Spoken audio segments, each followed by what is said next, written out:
अस्सलाम वालेकुम, doctor Arshad Mahmood here.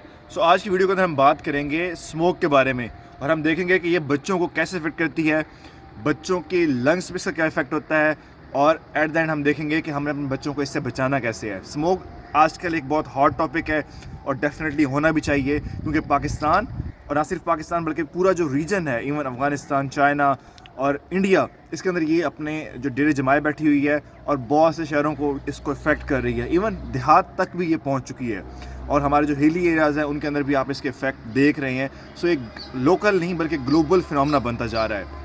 अगर हम बच्चों की बात करें कि बच्चों को ये कैसे इफेक्ट करती है, तो उसमें सबसे पहले स्मोक का समझना ज़रूरी है कि बेसिकली है क्या चीज़। नॉर्मली आपको पता है जैसे सर्दी आती है तो मैदानी इलाकों में एक फिनोमेना बनता है, इसको हम फॉग कहते हैं, जो बेसिकली हवा में जब नमी आती है तो उसी वजह से एक होता है।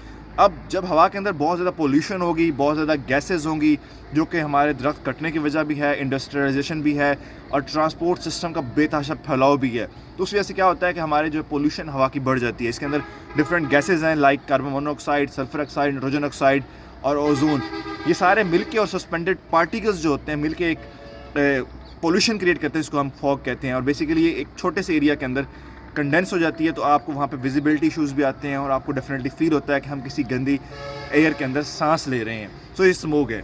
अब बच्चों को स्मोक की इफेक्ट ज़्यादा करती है एज़ कम्पेयर टू बड़ों के, तो उसके 2-4 रीज़न है जो आपको जानना ज़रूरी है। पहली बात है कि बच्चों के जो लंग्स हैं वो डेवलपिंग स्टेज में होते हैं, वो मुकम्मल बन नहीं चुके होते। डेफिनेटली एक चीज़ जो अभी बन रही है उसके ऊपर आपने कोई चीज़ उसको डैमेज कर रही है तो उसका इफेक्ट ज़्यादा होगा बनस्बत इसके कि एक लंग बन चुका है उसके ऊपर उसका इफेक्ट जो है वो कम होगा। सेकंड ये है कि बच्चों के अंदर जब डेवलपिंग लंग के ऊपर जब स्मोक के इफेक्ट आते हैं तो उनके अंदर फ्यूचर में जाकर एस्थमा और छाती के एलर्जी के चांसेस बढ़ जाते हैं। दमे के मसाइल उनके बढ़ जाते हैं। तीसरा यह है कि बच्चों के अंदर चूँकि इम्यूनिटी सिस्टम उनका अच्छा नहीं होता, इतनी ज़्यादा इम्यूनिटी उनकी बड़ों की निस्बत कम होती है, तो स्मोक के असरात उनके ऊपर ज़्यादा होते हैं। और फाइनल ये है कि बच्चों का जो इनहेलेशन वॉल्यूम है कि जब बच्चे सांस लेते हैं तो उनकी बॉडी चूँकि छोटी होती है, तो स्मोक की वजह से उनका जो असर होता है सांस के जो साइकिल से जो हवा अंदर और बाहर जा रही होती है, तो उसका असर उन पर डबल पड़ रहा होता है, तो उनके फेफड़ों के असरात ज़्यादा आते हैं। जो अब तक स्टडीज़ की जा चुकी हैं, चाइना में ख़ासतौर पर स्टडीज़ हुई हैं कि इसके फ्यूचर रिस्क क्या होते हैं जिन बच्चों का, जिन लोगों को स्मोक का एक्सपोजर होता है। पता ये चला था कि बाद में उनके अंदर फेफड़ों के मसाइल बहुत ज़्यादा होते हैं।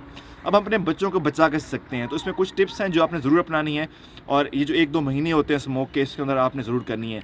फर्स्ट इज़ कि आप बच्चों का आउटडोर एक्सपोजर कम कर दें, बच्चों को ज़्यादा टाइम घर में रहें, ताकि बाहर डेफिनेटली आप जब बाहर निकलते हैं तो आपको स्मोक के असर ज़्यादा करना पड़ते हैं, तो आप बच्चों को इंडोर में रखें और ज़्यादा टाइम वो घर में रहें। सेकंड, उनकी जो आउटडोर जो रिक्रिएशनल एक्टिविटीज़ हैं, जैसे बाहर खेलना दौड़ना, तो वो भी कम करें, इंडोर गेम्स के अंदर उनको इन्वॉल्व करें इस 1-2 महीने के दौरान।